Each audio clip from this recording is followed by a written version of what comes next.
Hi guys, and welcome to the latest in the Chemical Earth videos. Today we're going to be having a look at uses of elements, and we're going to split this into a discussion about the different properties between metals and non-metals and why they have different uses.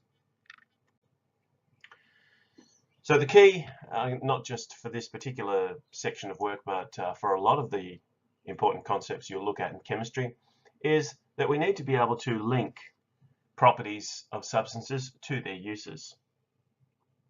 Now we already know that metals and non-metals have different physical and chemical properties, the way they react in chemical reactions as their chemical properties, and their melting points, boiling points, appearance, malleability, those are physical properties. Now, the uses that we make of different metals and non-metals are directly related to these properties. So we need to have a look at them in a little bit more detail. One of the things that we use metals for are in conducting wires. This is because metals are good conductors of electricity, and also because they are ductile, and we know that means they can be drawn into a wire. So elements like copper, silver, and gold, particularly good for electrical wires and connections. Of course, the other thing about these is they tend to have very low reactivity, and as a result, they are fairly stable. And this is important because we obviously, if we're going to make our conducting wires out of these metals, we don't want them to be oxidizing in the air.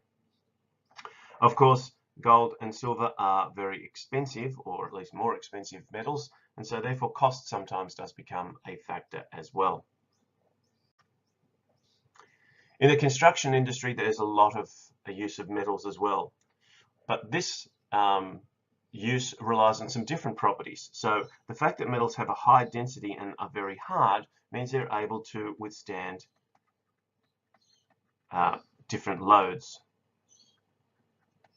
And as a consequence of that, they are able to be used for the construction of bridges, for buildings, and also for different methods of transportation. Primarily, you're looking at iron as a metal here and its alloys. So there's a number of different types of steel that are a combination of iron and usually carbon, and then perhaps with one or two other elements added as well. Cookware is another area where we find good uses of metals. So this relies on the conductivity of heat. This time, metals being good conductors of heat and also being malleable, which effectively means they can be shaped. They can be turned into a different shape without breaking. And that means we can make them into the shapes of pots and pans. We can make them into the shape of different utensils, and as a consequence, particularly things like aluminium, copper, and iron in the form of stainless steel are all used for cookware and cutlery. Another area where we find the use of metals is in jewellery. Now, for metals to be used in jewellery, they need to be very shiny. They need to be chemically stable. And that means that we don't want them reacting with any of the salts or acids on skin. We don't want them oxidizing in the air. So we want to make sure that the metals that we choose for our jewellery are going to be very stable. But we want them to look good as well. So shiny or lustrous appearance is really important. And we also still want them to be able to be shaped so we can create different patterns and different designs, and also ductile in case we want to draw them into a wire like a chain. So, as I'm sure you're aware, gold and silver are the two most obvious choices of metals for the jewellery industry. Now, when we're looking at insulators, substances that are going to protect or retard the flow of electricity, we want poor conductors. So now we want to start looking at the uses of non-metals.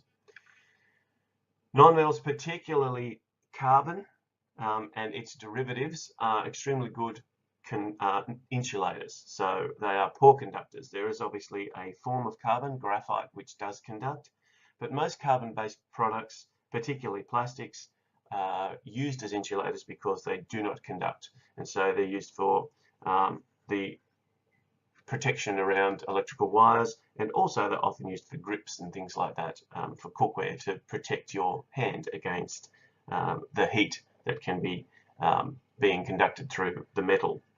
So not just poor conductors of electricity, but also poor conductors of heat makes some non-metals particularly useful for insulation. And finally, fabrics. Non-metals have that property, as I mentioned in the previous slide, of poor heat conductivity, and so as a result they prevent the transfer of heat. And this is very important in a lot of different types of fabrics. You might have heard of fabrics using to wick away sweat to try and remove excess moisture from your body, but also to try and insulate you, keep you warm when the weather is cool, and also to radiate heat and avoid absorbing any additional heat when it's warm. So clothing, obviously the material from which clothing is made, can actually assist in the process of our temperature regulation, or at least the transfer of heat. So given that that's the case, what sorts of elements would you expect to find in most fabrics? Thanks for watching.